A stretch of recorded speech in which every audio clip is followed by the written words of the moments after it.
Boa tarde, Brasil, mas já é quase boa noite, né? 6 horas da tarde é noite. Faltando muito pouco menos de 1 minuto para 6 da tarde, o Gazeta Esportiva chega com muita informação, muita opinião para você e hoje com essa super dupla. Voltando de férias, ele com as pilhas recarregadas, Thiago Salazar. Tudo bem, Seja bem-vindo, Salazar. Obrigado, prazer estar aqui. Logo no primeiro dia já está aqui sentado na bancada, bem legal para retomar.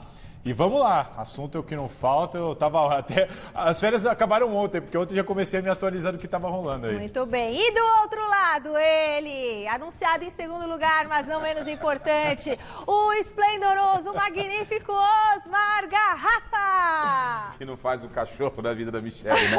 Peso pesado aqui. Boa noite, rapaziada. Tô preocupado com o nosso diretor, que hoje vai ter que segurar o Salazar. Imagina essa criança há 30 dias sem falar de esporte. Ok, se precisar eu saio. Mas já, assim, 1 minuto de Calma, programa. meninos, calma. Olha, no nosso cardápio de hoje tem São Paulo classificado para as quartas de final da Copa do Brasil. A expectativa para o jogo do Santos logo mais contra o Juazeirense. A preparação de Palmeiras e Corinthians para a próxima rodada do Brasileirão.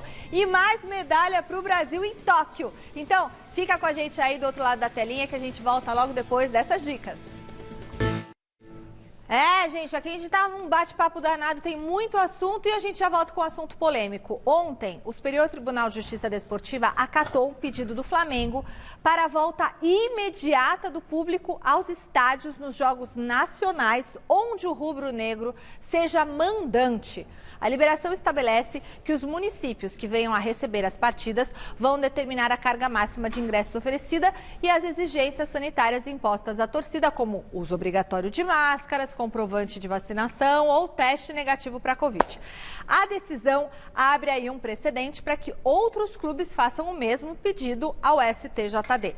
A CBF anunciou hoje que vai recorrer. E é justamente esse o tema da nossa enquete do dia. Como que você entende a decisão do STJD de liberar público nos jogos do Flamengo? Você acha essa decisão correta ou uma decisão errada? Até porque é só nos jogos do Flamengo, por enquanto, porque ele que pediu. Então, vota lá no site gazetesportiva.com e manda o WhatsApp pra gente, 11 99479 1633. Garrafa.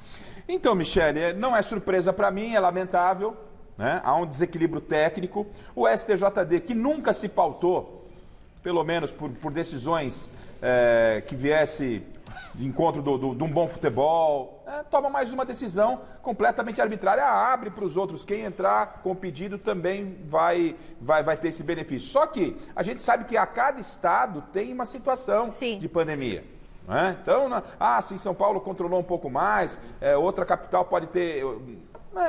E o pior, né? STJD à parte, os clubes, porque até onde eu sei, não é novidade para mim, mas até onde eu sei, os clubes tinham um acordo de que quando se voltasse todo mundo junto. Mas você lembra quando começou a pandemia, que os clubes pararam de treinar, combinaram também de voltar a treinar todo mundo junto? Sim, teve um ou outro que furou. O Flamengo voltou antes, não foi? Eu não sei quem, também não faço questão de saber, porque o que um chora hoje, amanhã ele já está fazendo a mesma coisa. Então, dirigente de futebol é que nem bumbum de nenê, viu, meu? O problema é que quem gere o campeonato é a CBF. Esse conselho técnico, esse acordo que o Garrafa citou, ele foi feito junto à CBF. Os clubes, junto à CBF, que é quem organiza o campeonato, definiram como que seria. Vai ser sem público, vai ser desse jeito, vai ser daquele jeito. E o STJD tomou uma atitude completamente equivocada e autoritária. E arbitrária também, né? E assim, ignorou o que talvez seja mais importante no esporte, que é o equilíbrio esportivo, o equilíbrio técnico. É a mesma coisa que um time jogar com VAR e o outro sem VAR no mesmo campeonato, na mesma rodada, na mesma fase, um ter gandula, o outro não ter gandula, atrasar o jogo. Gente, não dá. Verdade. Se é para um, é para todos. E isso, então, deve ficar determinado em conselho técnico, junto a quem organiza a competição. Não dá para ser você pode e eu não posso. Você acaba com o equilíbrio técnico esportivo. Isso vale para o futebol ou para qualquer coisa. E a variante Delta já é 45% predominante no Rio de Janeiro. Vai dominar no país todo. Vai dominar, como já está dominando nos Estados Unidos e tudo mais. Então... por exemplo, rapidinho, São Paulo vai liberar a partir de 1º de novembro. Nós temos agosto, setembro, outubro. Muito tempo até lá. É um desequilíbrio Salazar, gigante. eu disse ontem aqui o que muda essa liberação em 1º de novembro. O campeonato termina em dezembro. Gente, segura, vamos acabar o campeonato como começou e o ano que vem, quem sabe, numa situação melhor, a gente possa voltar com o público, né? Sim. Hoje nós temos a participação dele, mestre Alberto Helena Júnior, aqui no Gazeta Esportiva. Muito boa noite, mestre, seja bem-vindo. O que o senhor achou da decisão do STJD de liberar público nos jogos do Flamengo? Olha, a justiça, ela se baseia num princípio básico, que é equanimidade. O que vale para um, vale para todos. Então, não tem o menor sentido, né, esse negócio do STJD autorizar o Flamengo a botar público no estádio enquanto os outros não colocam. E nenhum deles deveria colocar, porque a situação continua sendo gravíssima no mundo todo, especialmente no Brasil, em que a pandemia é tratada como um pandemônio. Muito bem, mestre, muito bom. Bomba, bomba, bomba! Lionel Messi não é mais jogador do Barcelona. Vocês sabiam disso? O clube catalão surpreendeu o mundo no início dessa tarde ao anunciar nas redes sociais que o craque argentino não vai renovar o contrato. Abre aspas para o comunicado. Apesar de ter chegado a um acordo entre Barcelona e Leo Messi com a clara intenção de ambas as partes de celebrar um novo contrato neste dia, isso não poderá ser concretizado devido a obstáculos econômicos e estruturais normativos da Liga Espanhola. Diante desta situação, Lionel Messi não continuará ligado ao Barcelona. As duas partes lamentam profundamente que finalmente não se possam cumprir os desejos tanto do jogador como do clube. O Barça quer agradecer de todo o coração a contribuição do jogador para o engrandecimento da instituição e deseja a ele o melhor em sua vida pessoal e profissional. Com isso, chega ao fim uma parceria de 21 anos, 17 deles vividos no elenco profissional do Barcelona, onde somou nada mais, nada menos do que 34 títulos e 682 gols marcados em 778 partidas disputadas, além dele ter sido eleito 6 vezes o melhor jogador do mundo nesse período. Agora fica a pergunta. Primeiro, eu não entendi absolutamente nada desse comunicado. Quer dizer, a Liga Espanhola que não deixou os dois se resolverem, vocês me expliquem. E para onde vai o Barcelona? E o que aconteceu, afinal de contas? Vocês sabem? Alguém ligou para ele, perguntou? A situação é uma negociação que vem se arrastando há muito tempo. O Messi chegou a dar algumas declarações reclamando de projeto, reclamando de ter um elenco mais competitivo. O que eu entendo, pelo que a gente... Não, mas pelo texto foi, tipo, o Barcelona e ele queriam, e aí ele falou que por causa da Liga Espanhola não podia. O texto eu vejo o texto mais como uma questão de formalidade, jogou de cumprimento. A culpa para a Liga Espanhola. Agora, a questão é muito simples. O Messi quer um time mais competitivo. O Messi quer jogar num lugar em que ele tenha mais condições de brigar, de ser campeão, de bater mais recordes. É um jogador extremamente competitivo, apesar de ter ganho tanta coisa individualmente e coletivamente. O que eu entendo, Garrafa, é que o Messi vai escolher onde vai jogar. Para mim é muito claro isso. Ele não vai ter muita dificuldade para ter interessados e vai escolher onde quer jogar. Não creio que fica na Espanha e acredito que pelos projetos, pelo poder de investimento, quem que pode dar ao Messi o que ele quer, que é um grande time para vencer Champions... PSG, talvez na Inglaterra o Guardiola. Guardiola, pela amizade. Pela amizade, tem um bom time. Foi emblemática a conversa que teve o Messi com o Neymar ao término das eliminatórias, não foi? Dos Jogos Sul-Americanos. Da Copa América. Porque o Neymar chorou sem lágrimas, né? Mas chorou dentro de campo. E depois foi visto as gargalhadas com o Messi, que é natural, que é um amigo dele. E ali já...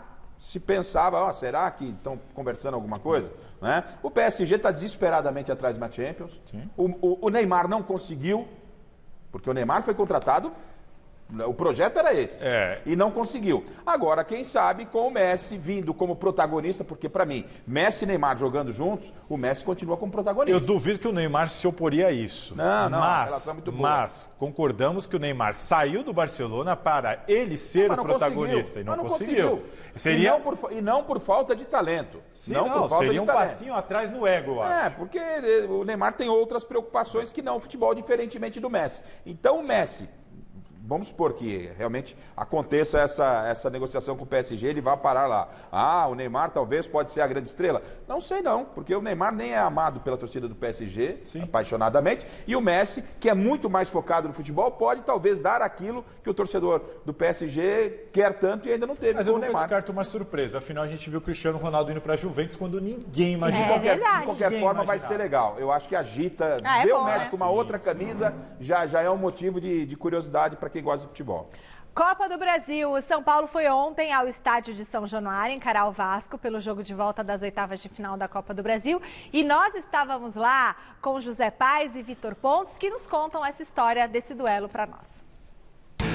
Como vocês podem ver aí nessa imagem, o São Paulo não entrou em campo em São Januário com o regulamento embaixo do braço. Por falar em embaixo, apesar da vitória por 2-0 no jogo de ida no Morumbi, o tricolor começou a partida no Rio com tudo e perdendo esse gol embaixo da trave.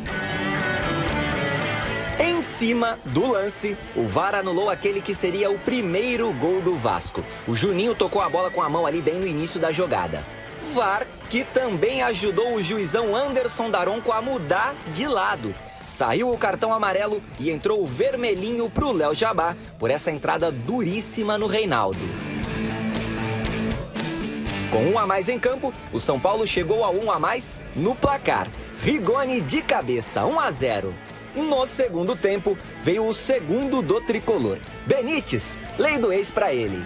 O Vasco até diminuiu nesse gol contra do Lisieiro. Só que com a expulsão do Leandro Castan já no final da partida, não teve nem de longe Cristo que tirasse a classificação do São Paulo. 2-1 e foi só. Com este resultado aqui em São Januário, o São Paulo avança para as quartas de final da Copa do Brasil. E o tricolor ainda não foi eliminado em nenhum mata-mata nesta temporada. Llegar a agosto, que ainda somos competitivos en todo, es una grande satisfacción. No sabemos qué va a acontecer, vamos a trabajar para tener un futuro positivo, mas você sabe, futebol, y aquí cada 3 días todo puede mudar. Muito bom. O que vocês acharam do jogo? Então, assim, o Léo Jabá, se o Vasco tinha alguma oportunidade de se classificar, e ela era mínima, ele jogou no lance da expulsão. Né? Foi imprudente. Para mim, não sei... O diretor do Vasco hoje de futebol é o Pássaro, que era ex-São Paulo, foi lá, reclamou. Não tem. Com todo respeito ao Pássaro, com quem eu até trabalhei, porque eu fui setorista do São Paulo, o juiz não errou em nada. A expulsão do Jabá foi bem expulso. A expulsão do Castan, para mim, foi bem expulso também. O gol anulado do Cano também foi bem anulado. Eu já discordo. De qual? A expulsão do Castan, eu procurei ali, para mim, o Vitor Bueno parece que cai sozinho, cara. Sinceramente, eu não consegui ver na imagem claramente que houve um toque, mas esse já era um detalhe. A Inês já era morta naquele momento do jogo. Sim. O gol do Vasco anulado, não, o pênalti que houve, do outro lado, foi no Cano, não é isso? Esse pênalti que você estava falando lá. Não, o que eu estou falando é o gol do Cano, que a bola bate no jogador da mão. Na mão que bate na mão do Luizinho. Para mim também foi bem anulado. Tudo bem anulado, mas teve pênalti para o Vasco. Teve pênalti para o Vasco, isso a gente tem que falar. Então, estou concordando contigo. Então, o gol foi bem anulado. Eu não gosto dessa... Mas era determinação, porque ele não teve a intenção de colocar a mão na bola, mas se aproveitou disso. Mas se aproveitou disso, é o que diz a regra, então tudo bem.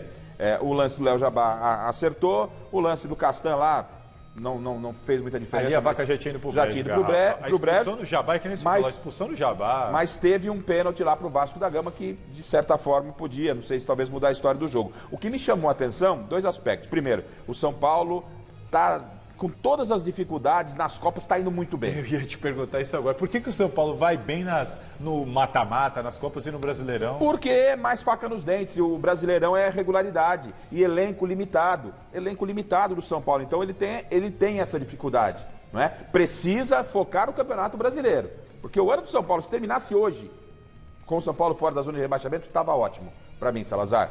Mas está dentro agora. Não, ele está dentro, mas vamos supor, se acabasse o ano, São Paulo campeão paulista, saiu da fila, pô, chegou muito perto de Copa do Brasil, perto de Libertadores, o Campeonato Brasileiro campanha boa, pelos vexames que vinham apresentando, tá ótimo, né? Mas dá para sonhar, mas dá para sonhar mais. Acho muito pouco ainda, Garrafa. Não dá, o time... Ó, eu entrei de férias, o São Paulo estava na zona de rebaixamento. Eu voltei das férias, continua na zona de rebaixamento. Não, mas eu tô fazendo uma comparação com as outras temporadas. Não, sim, tudo bem. Porque você vai exigir mais o que desse São Paulo? Ah, dá para exigir mais. Não, dá pra ficar ali em oitavo, não dá? Dá, mas tem que ficar. Mas então, se ele começar a focar muito na Libertadores, que tem agora esse confronto pesado com o Palmeiras, tem Copa do Brasil que tá chegando, tem que tomar cuidado, porque senão não sai da zona de rebaixamento. O brasileiro não é pegado. Mestre Alberto Helena Júnior, o futebol apresentado pelo São Paulo agradou o senhor? Não, senhora, de jeito nenhum. O São Paulo teve... O Vasco começou muito melhor. Depois da expulsão do Léo Jabá, São Paulo podia partir para cima, acabar com esse negócio de 3 zagueiros, tinha um jogador a mais, meu Deus do céu. E ainda no segundo tempo teve 2 jogadores a mais. E ele continuou lá com os 3 zagueiros, o time segurando para não correr risco e tal, para se classificar. Não gostei do São Paulo. Agora eu queria responder aquela sua pergunta inicial sobre o Messi.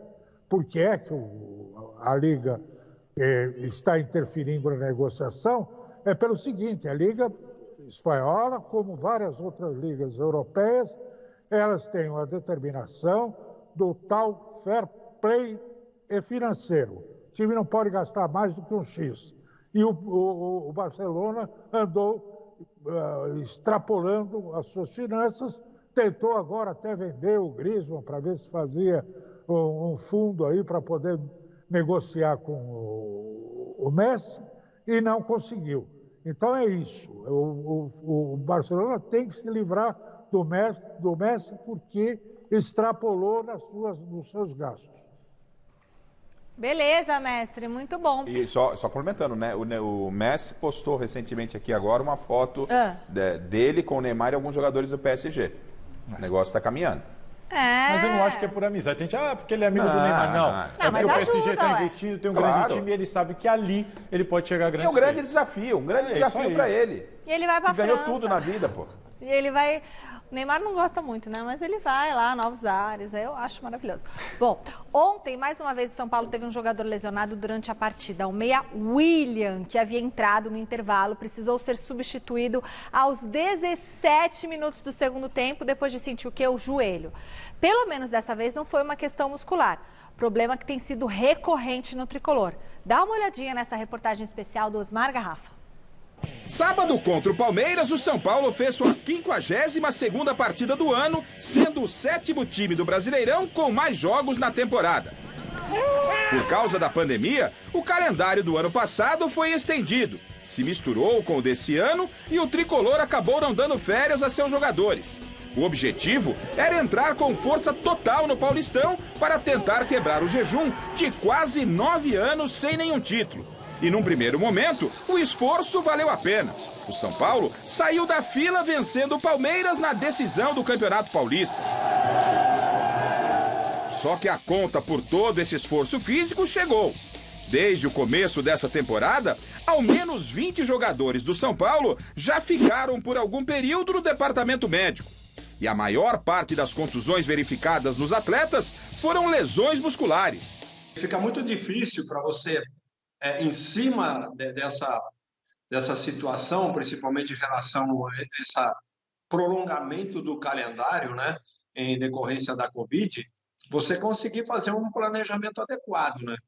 Até porque também é uma novidade para todos, né? Com tantas lesões repetidas, o departamento médico são paulino tem tido cautela antes de liberar os jogadores.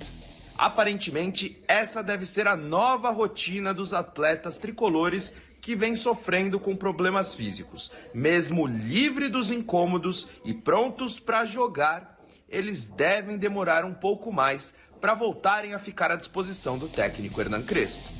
Jogar a culpa dessas lesões apenas na maratona de jogos parece não ser algo justo. pois Rigoni e agora o atacante Marquinhos, que não disputaram o Paulistão, também se lesionaram. O problema então qual é? Tem três situações muito importantes, fundamentais, vamos dizer, na performance do atleta, que é o descanso, é a alimentação e o treino.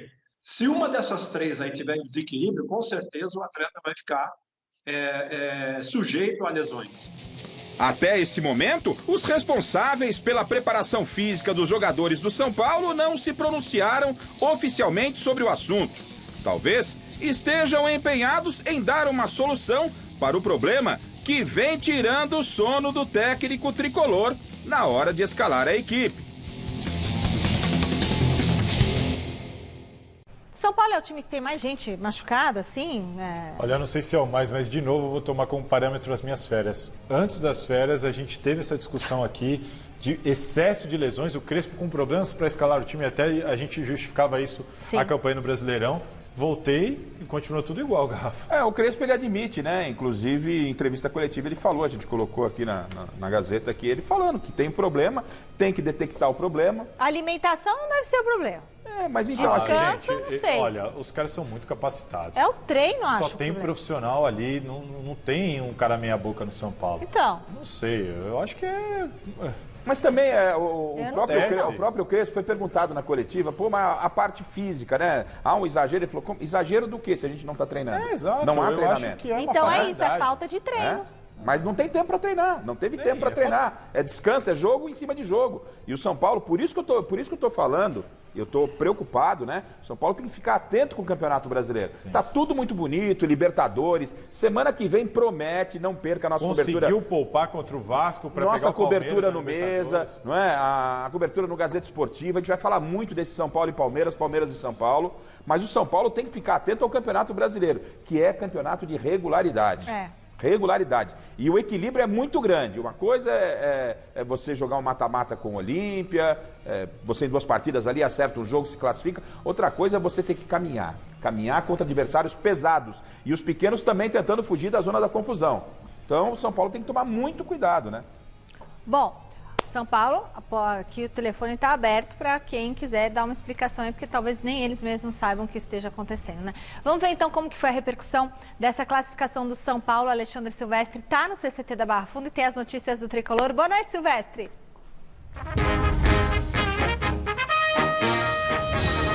Fala, galera, um beijo, Michele, Salazar, bem-vindo de volta, a Garrafa, amigos, amigas, inimigos e simpatizantes. Vamos acrescentar mais um nome no Departamento Médico do São Paulo, zagueiro reserva, revelado em Cotia, na base do São Paulo, Diego Costa, que não vinha sendo muito aproveitado. Antes da delegação embarcar para o Rio de Janeiro, se lesionou aqui no CT da Barra Funda, problema no quadril, juntando com o William, que se machucou ontem no jogo, entrou e logo saiu com esse problema no joelho. Já são 31 lesionados, 31 jogadores lesionados, não ao mesmo tempo, mas de abril para cá. E muitos desses caras passaram já 2 vezes pelo departamento médico. Do DM São Paulino para o VAR. Ó VAR, meu grande amigo, o VAR bandido, o VAR justiceiro, o VAR que tira, o VAR que devolve. E o VAR ontem, é fato, hein? Não vou entrar no mérito da questão se acertou, errou, vocês debatam aí, já falaram do tema, mas o VAR ontem decidiu os lances polêmicos, todos a favor do São Paulo, enquanto no jogo passado do Tricolor contra o Palmeiras foi bem diferente. E o Crespo, nas entrelinhas após a classificação diante do Vasco da Gama, falou também desse tema, mostrando que o acerto ou que as marcações do juiz e do VAR facilitaram um pouco o caminho do São Paulo rumo às quartas de final da Copa do Brasil. Chegamos a objetivo muito bem, jogando um bom futebol em Morumbi. Talvez o gol de Rigoni e a expulsão deles mudou absolutamente os planos de Vasco e a classificação não correu riscos.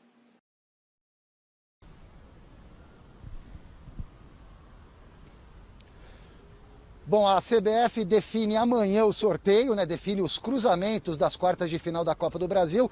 No Gazeta Esportiva já teremos provavelmente os confrontos confirmados. São Paulo aguardando o seu adversário. Eu volto já para falar mais de tricolor e para dar também, Michele, uma pitadinha de palestra, como diria Roberto Avalone. Afinal de contas, nunca é demais falar do Verdão. Até já. Então faz o seguinte, Silvestre, na sua próxima entrada, eu vou pedir para você dizer para o nosso telespectador e para mim também, para os meninos aqui, se o Daniel Alves, se você tem alguma informação, se o Daniel Alves joga o jogo de terça-feira contra o Palmeiras pela Libertadores, tá bom? Na próxima entrada você conta pra gente, combinado? O Santos decide hoje a classificação para as quartas de final da Copa do Brasil contra o Juazeirense lá na Bahia. Depois de vencer o primeiro jogo por 4-0. Foi 4-0 ou foi 4-1 aqui? Foi 4-0?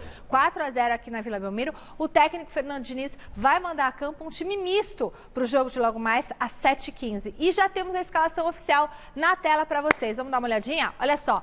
João Paulo no gol, Pará, Vinícius Balieiro, Wagner Leonardo e Felipe Jonathan na linha defensiva, Gabriel Pirani, Ivonei e Vinícius Zonacelo no meio de campo e um ataque formado por Ângelo, Bruno Marques e Marcos Leonardo. Gostaram da escalação do Santos? Eu acho ótimo para o Santos, né? Eu não, né? Todo santista deve achar ótimo, porque ele vai conseguir poupar quase que o time inteiro um pouco antes de enfrentar o Corinthians, o clássico na Vila Belmiro.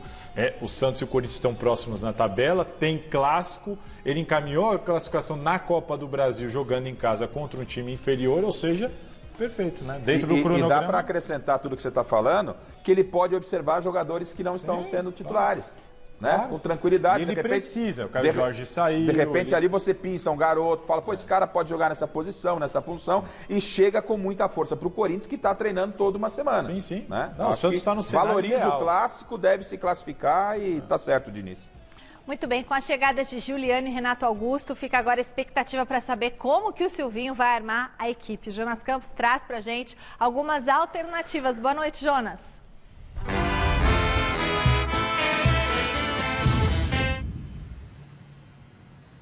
Fala, Michele, muito boa noite a você, ao Garrafa, ao Salazar, bem-vindo de volta, Salazar, depois dos 90 dias de férias. Brincadeiras à parte, bem-vindo, Salazar.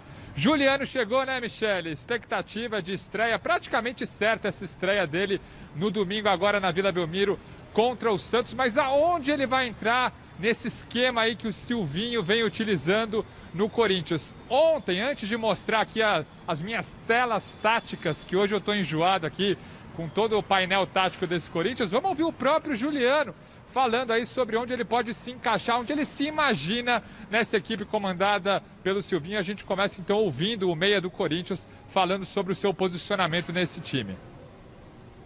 Vendo os treinamentos e aquilo que, a função, aquilo que eu posso fazer, eu tenho treinado, né, nesse sistema. O Silvinho tem mantido o sistema com 3 homens no meio e eu tenho sido um dos jogadores jogando pelo lado direito, né, ou do lado direito ou do lado esquerdo, mas a maioria do tempo jogando pelo lado direito. Então eu acredito que essa seja a função que o Silvinho me vê fazendo. É uma característica que eu tenho, que já fiz na minha carreira. Não é a minha última função na minha última equipe, não era essa a minha função, mas é uma função que eu sei, que eu domino, que eu consigo fazer bem. Então eu estou, como eu disse desde o início, a minha ideia é ser útil e poder ajudar, seja nessa função ou seja em outra.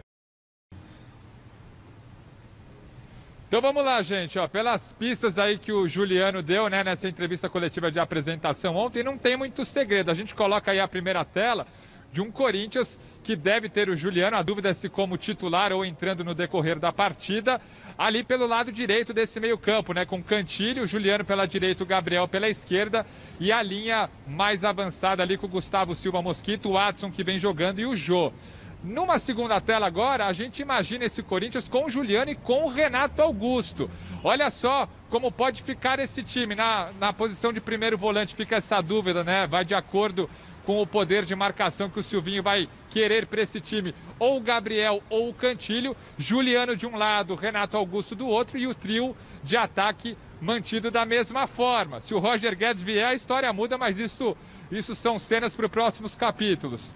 E uma última possibilidade, com o Renato Augusto e o Juliano também, é o Renato Augusto jogando no meio-campo junto com o Cantillo e com o Gabriel, e o Juliano solto mais na frente. Ele, que é um jogador versátil, pode atuar como meia, até como falso 9, então ele pode ser promovido, podemos dizer assim, para uma linha mais avançada. São as possibilidades que o Silvinho tem em mãos. E tem corintiano, viu, Michele, falando que a 10 está vaga, viu? E chamando o Messi para vir jogar no Corinthians. O Timão até fez uma brincadeira no Twitter. Fica essa expectativa, obviamente, ilusória do torcedor corintiano. Quem sabe, hein, Michele, o Messi vestindo a camisa 10 do Corinthians.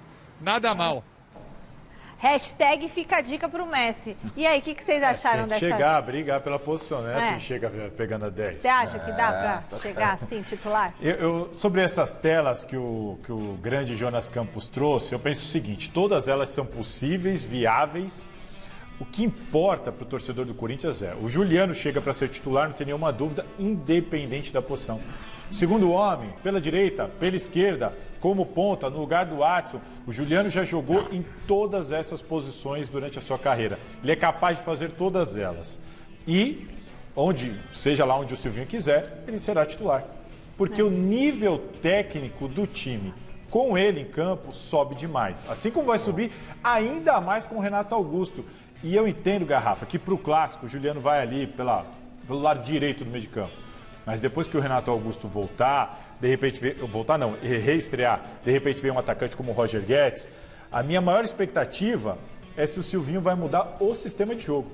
Que esses caras vão jogar, não tem a menor dúvida. Sim, claro. Agora, a questão que fica com o lado direito forte, Mosquito, Juliano e Fagner. Muito forte. Se o Silvinho encaixar esse lado do campo, né? E ele está prendendo o Fagner, é um dos poucos escapes que o Corinthians tem, é o Fagner ofensivamente, num time que tem carência no ataque. O Silvinho está segurando demais o Fagner. Ele tem que soltar. Com o Juliano, faz aquele triângulo, né? Você encosta o Juliano com o Fagner, com o Mosquito, movimentação. Mas justamente pelo Juliano ter essa capacidade técnica maior de ajudar ali pelo lado direito, talvez o Fagner continue por ali, porque talvez o Silvinho entenda que não, eu não tenho necessidade, mas tem Juliano agora. Mas tem necessidade, tem necessidade. E pelo lado esquerdo, quando chega o Kimber, ele não pode deixar um time penso pelo lado direito.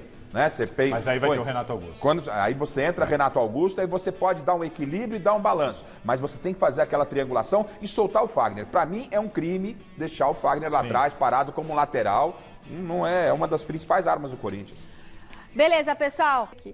Olha, o Palmeiras tem nesse final de semana um duelo direto na parte de cima da tabela, vai pegar o surpreendente Fortaleza. E o Alexandre Silvestre preparou uma reportagem apresentando esse confronto. Dá uma olhadinha.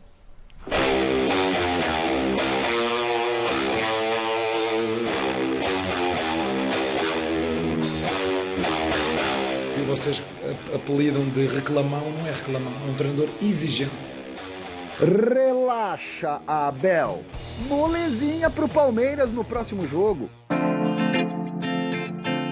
Líder isolado, tranquilão, de boa, sabadão à noite em casa. Ah, tá, vai nessa. Mas o Fortaleza acabou de perder o clássico. Apanhou de 3 do Ceará no Castelão. Perdeu o moral. Só que antes o Fortaleza vinha de 4 vitórias seguidas no Brasileiro. Meteu 4 no Coelho, o América de Minas. E deu de 1-0 no Bragantino Red Bull. 1-0 também em cima do Corinthians. E no São Paulo. Opa, não nos esqueçamos. O Fortaleza ainda avançou para as quartas de final da Copa do Brasil ao eliminar ontem o CRB. O mesmo que tirou o Verdão da parada. O duelo de depois de amanhã coloca frente a frente no Allianz Parque o Palmeiras, primeiro colocado na tabela, 32 pontos, contra o Fortaleza que ocupa a 3ª posição, 5 pontos a menos. Uma derrota do Porco vai embolar tudo e pressionar o Alviverde, que terá a seguir a continuidade dessa mini maratona de decisões. O mata-mata da Libertadores com São Paulo está logo ali na frente. E no meio disso, o encontro com o vice-líder do Brasileirão, o Atlético Mineiro, 1 pontinho apenas atrás do Verdão na classificação geral. E esse jogo diante do Galo será no Mineirão. Essa vida da bola não é mole não, porco. Ninguém mandou ser o time a ser batido. Muito bom, e o Alexandre Silvestre está na academia de futebol acompanhando os preparativos do Palmeiras para esse duelo contra o Fortaleza. Conta aí, Silvestre!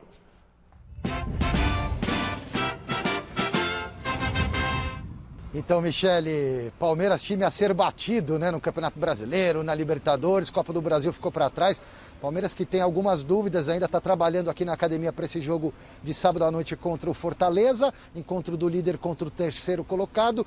As dúvidas do Palmeiras: o Rony, o Dudu, o Luiz Adriano, o Danilo Barbosa e o Matheus Fernandes. Rony e Luiz Adriano e Dudu provavelmente vão ficar à disposição do Abel Ferreira. Aí vai depender do português colocar força máxima no sábado contra o Fortaleza ou não. Fora de combate no final de semana, 3 jogadores suspensos: Felipe Melo, Danilo e também o atacante Breno Lopes. Luan, recuperado de um problema muscular, deve retornar à zaga para compor junto com o Gustavo Gomes. Fala, Luan. Pronto, estou há 10 dias treinando com o grupo já e agora aproveitar as oportunidades e dar sequência nessa grande campanha que a gente vem fazendo. A gente vem numa batida muito grande desde o ano passado, chegamos em todas as competições e tivemos poucos dias de férias e já começamos jogando e às vezes 3 jogos durante uma semana.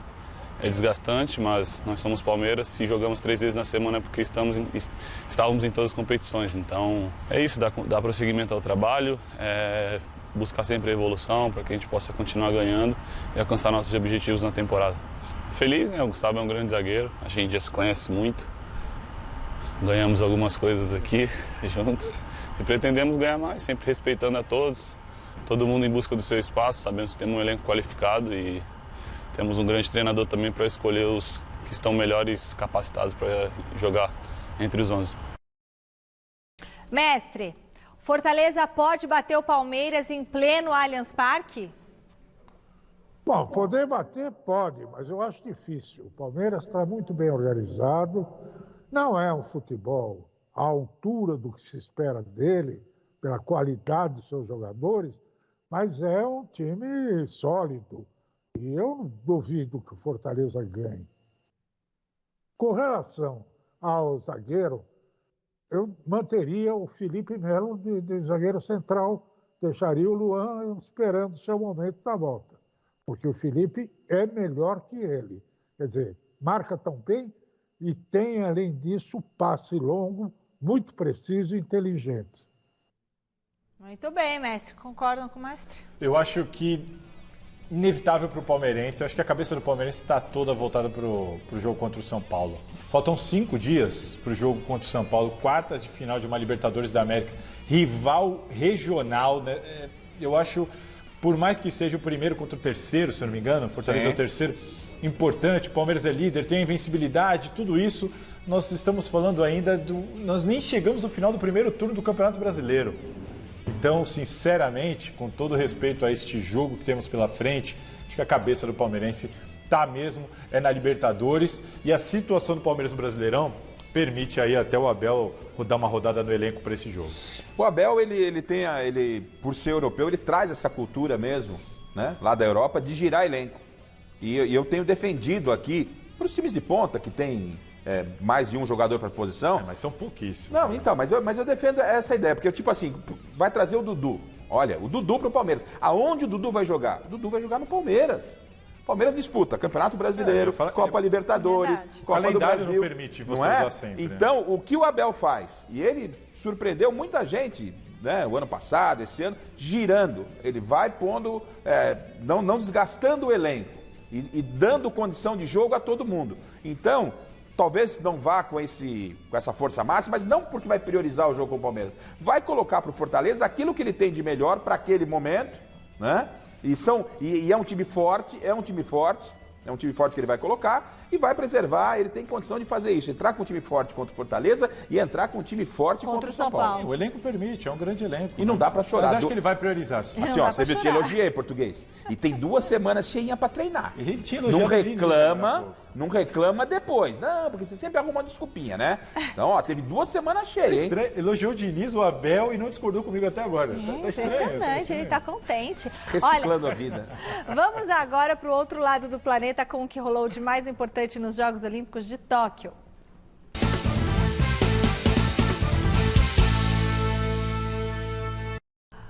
Boa noite, Guilherme Camarda. Dia de alegria e também de decepção para os brasileiros na Olimpíada, né? Conta pra gente, Gui. Verdade, Mi. Boa noite para você, para o Garrafa, Salazar, pessoal ligado no Gazeta Esportiva. Isso mesmo, conquistamos a prata com Pedro Barros lá no Skate Park. Brasil classificou 3 brasileiros para a final, eram 9 competidores. Quase conseguimos também beliscar o bronze com o Luizinho, mas conseguimos a prata com o Pedro Barros, maravilhoso. Outra notícia boa, ainda não vai ser a ruim, que tem uma ruim também, né? Beatriz Ferreira e também o Herbert Souza ganharam no boxe e estão na final. Isso mesmo, já tem 2 pratas garantidas. Agora vamos ver se a gente consegue beliscar algum ouro ou quem sabe os 2 aí também, né? Agora vem a notícia ruim. Eu fiquei acordado até 3 e pouco da manhã assistindo esse jogo, mas o Brasil masculino de vôlei perdeu para a Rússia. No terceiro set estava 20-12. E a gente tomou a virada da Rússia. Infelizmente, vamos lutar só pelo bronze. Poderíamos conseguir o ouro aí, né? Infelizmente, não deu dessa vez. Mas, ainda falando de vôlei, amanhã às 9 da manhã tem a semifinal do feminino contra a Coreia do Sul. Nessa, o Brasil é amplamente favorito. Acho que tem grandes chances de conseguir a vaga na final e lutar pela prata ou ouro aí. Vamos para o nosso quadro de medalhas. Atualizado aí para vocês, a China continua na frente lá, com 34 medalhas de ouro, 74 no total. Olha a diferença, os Estados Unidos está em segundo, com 29 de ouro, mas tem 91 no total, O Japão em terceiro lugar com 22 medalhas de ouro, em quarto a Austrália com 17, e agora o Brasil está em 16º, com 4 de ouro, 4 de prata e 8 de bronze, Michele. Valeu, Gui. Melhorou sua dor de cabeça, Gui? Melhorou? Agora tô zerado. Ah, tá zerado. Isso aí, mamãe cuidou. Mamãe sou eu, mas não sou mãe dele, não. Beijo, Gui. Se cuida, querido. Vamos para os recadinhos pelo WhatsApp. Pode rodar. Boa noite, pessoal da Gazeta Esportiva. Está errado. O campeonato começou sem torcida e tem que terminar sem torcida, independentemente da pandemia. Forte abraço, Albino, de Guarulhos. Eu acho loucura voltar a torcida nesse momento da pandemia. Acho que deve terminar o ano e voltar no ano que vem para todo mundo igual. Torcida para todos os clubes e não para um clube só. Cido de Jardinópolis. Boa noite, pessoal do Gazeta Esportiva. Eu acho que é uma decisão errada, porque se libera para o Flamengo, tem que liberar para todo mundo, né, viu? João das Sul, boa noite. Muito bom, nossos telespectadores. Você viu? Acho que tá todo mundo aí na mesma vibe. Aliás, Salazar, olha a caneca que nós vamos dar de presente pro nosso telespectador. Faz o propaganda aqui no Salazar. Olha lá, Salazar, como é que é? Ressaca das férias. Isso, olha lá. O que tem na sua canequinha? Eu não tenho uma dessas, sabia? Vocês dão pra todo mundo, eu não tenho. Não tem mesmo, ninguém chegou tem. De férias ontem, já quer uma caneca. Isso aí tá uma briga danada, essa caneca. Chegou de férias, depois de 60 dias, quer a caneca. O único que tem essa caneca foi o Celso Cardoso, ainda porque ficou muito mal de Covid e eu fiquei com medo que acontecesse alguma coisa mais grave com ele. Né? Só por ele, só ele tem. Quer uma canequinha? Só ele tem a caneca. Bom... Muito bem, novo contato com Alexandre Silvestre no CCT da Barra Funda. Para falar agora do próximo desafio do Tricolor, vem pedreira pela frente. Silvestre, você sabe do Daniel Alves também, se volta, se não volta, como é que é?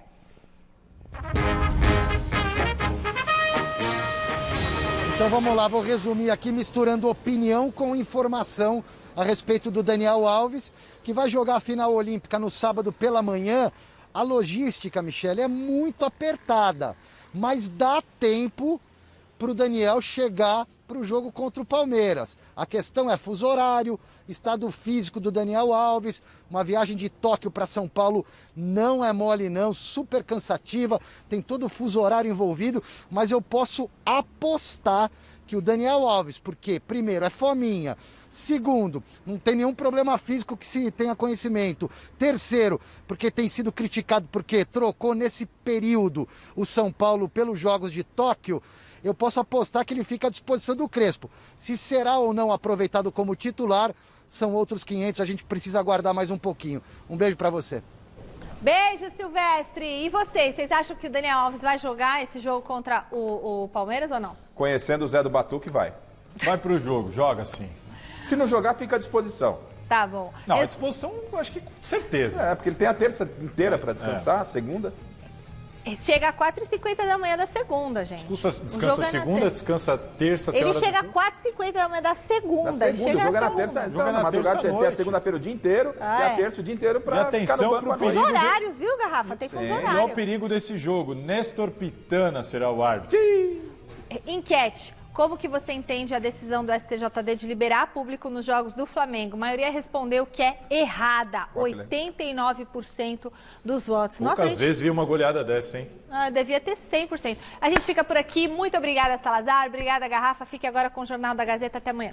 Beijo. Tchau.